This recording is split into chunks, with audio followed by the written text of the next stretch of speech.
అసలు middle class అంటే ఏంటి?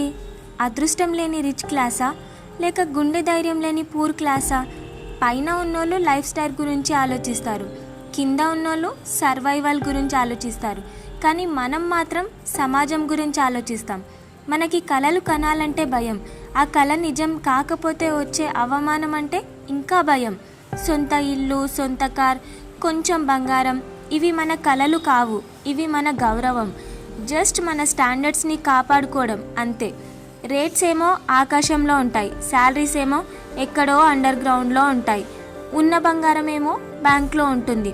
అమ్మ ఊరెళ్తే నువ్వేంటి బోసిగా ఉన్నావు అని ఎవరో ఒకరు అడుగుతారు. అది బంగారం గురించి అడిగిన ప్రశ్న కాదు, మన స్తోమత గురించి వేసిన ప్రశ్న. సరే, కొనలేక ఆగిపోతామా? లేదు. ఉన్న శాలరీలో కొంత స్కీమ్ మొదలు పెడతాం. అబద్ధాలు చెప్పలేం, నిజాన్ని భరించలేం. అదే మిడిల్ క్లాస్ లైఫ్. డబ్బు ఉన్నోళ్ళు ఇంకా రిచ్ అవుతున్నారు, లేని వాళ్ళు తలరాత అని యాక్సెప్ట్ చేస్తున్నారు. మనమే అటు కిందకి పోలేక ఇటు పైకి రాలేక మధ్యలో ఉన్న నరకాన్ని డీసెంట్ లైఫ్ అని పేరు పెట్టుకొని బ్రతికేస్తున్నాం. నేను చెప్పింది కరెక్ట్ అనిపిస్తే వీడియోని లైక్ చేయండి అని మన ఛానల్ని సబ్స్క్రైబ్ చేసుకోండి.